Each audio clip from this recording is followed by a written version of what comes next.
கர்த்தராகிய இயேசு கிறிஸ்து நாமத்தினாலே இந்த நாளில் உங்களுக்கு வாழ்த்துக்களை தெரிவித்துக் கொள்கிறேன். எப்படி இருக்கீங்க? சந்தோஷமாக இருக்கீங்களா? மகிழ்ச்சியாக இருக்கீங்களா? உங்களை சந்திக்கிறதுல மிகுந்த மகிழ்ச்சி அடைகிறேன். பிறந்த நாளை திருநாளை கொண்டாடுகிற பிள்ளைகளை இயேசுவின் நாமத்தினால் ஆசீர்வதிக்கிறேன்.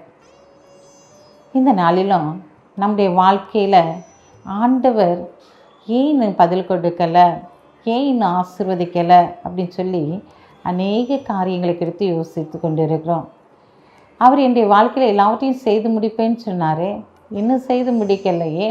வாக்குத்தத்தங்களை அள்ளி கொடுத்துருக்கிறாரே, ஆனால் வாக்குத்தத்தங்கள் நிறைவேறவில்லையே என்று சொல்லி நீங்கள் கலங்கி கொண்டு இருக்கலாம். ஆண்டவர் இந்த நாளில் சீக்கிரமாய் அதற்குரிய பதிலையும் ஆசீர்வாதத்தையும் உங்களுக்கு கொடுக்க போகிறார். வாசிக்கிறேன் கேளுங்க. சங்கீதம் 138:8. கர்த்தர் எனக்காய் யாவையும் செய்து முடிப்பார். கர்த்தாவே, உம்முடைய கிருபை என்றும் உள்ளது. உமது கரத்தின் கிரியைகளை நெகிழ விடாது இருப்பீராக. கர்த்தர் எனக்காக யாவையும் செய்து முடிக்கிறவராக இருக்கிறார். அப்போ இந்த நாளில் உங்களுக்காக அவர் யாவையும் செய்து முடிக்கப் போகிறார். என்னென்ன காரியத்தை நினைத்து நீங்கள் அழுது கொண்டு இருக்கீங்களோ அந்த காரியத்திலெல்லாம் தேவன் ஒரு பெரிய ஆசீர்வாதத்தை கொடுத்து உங்களை வழிநடத்த போகிறார். சோர்ந்து போயிருக்கிறவங்களுடைய வாழ்க்கையில் ஒரு பெரிய ஆசீர்வாதம் கடந்து வரப்போகிறது. பதில் வரலை அப்படின்னு சொல்லி காத்திருக்கிற காரியத்தில் வேகமாய் பதில் கடந்து வரப்போகிறது. ஒரு பெரிய ஆசீர்வாதத்தை தேவன் உனக்கு வைத்திருக்கிறார். அவரே உனக்காய் யாவையும் செய்து முடிக்கப் போகிறார். ஒரு மனிதன் செய்து முடிக்கலை, ஆண்டவரே உனக்காய் யாவையும் செய்து முடிக்க போகிறார். அவர் உனக்காக யுத்தம் பண்ணி உனக்காக வழக்காடி உனக்காய் யாவையும் செய்து முடிக்கிற தேவனாய் இருக்கிறார். ஏன்னா தேவனுடைய வசனம் இருபுறமும் கருக்குள்ள பட்டயமாய் இருக்கிறபடியினாலே இந்த நாளில் ஆண்டவருடைய வார்த்தை உனக்கு நேராய் கடந்து வருகிறது. இந்த காரியத்தை குறித்து பயப்படாதே, நான் உனக்காய் யாவையும் செய்து முடிக்க போகிறேன்.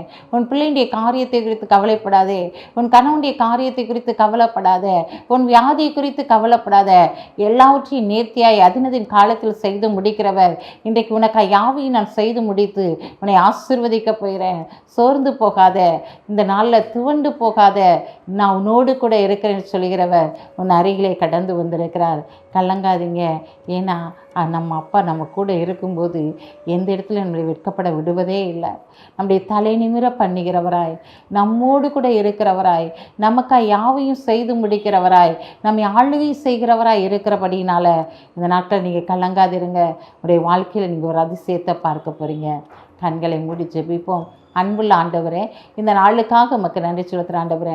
அப்பா, இந்த நாளில் எங்களுக்கு ஒரு அருமையான வார்த்தையை கொடுத்துருக்கீங்க. நான் உனக்காய் யாவையும் செய்து முடிப்பேன் என்று சொல்லி நீர் எங்களுக்காய் யாவையும் செய்து முடிக்க போகிற தயவுக்காக உமக்கு நன்றி செலுத்துகிற ஆண்டவரே.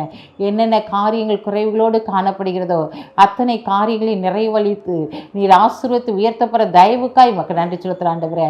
பிறந்த நாளை திருநாளை கொண்டாடுகிற பிள்ளைகளை இயேசுவின் நாமத்தில் ஆசீர்வதித்து ஜெபிக்கிறேன். இயேசப்பா, மலைகள் விலகினாலும் பர்வதங்கள் நிலை பெயர்ந்தாலும் என் கிருபை உன்னிட்டு விலகாது என்று சொன்ன வார்த்தையின்படி இந்த கிருபை அவர்களோடு கூட இருந்து ஆளுகை செய்து வழி நடத்தட்டும். இயேசுவின் நாமத்தில் ஜெபிக்கிற நல்ல பிதாவே, ஆமென்.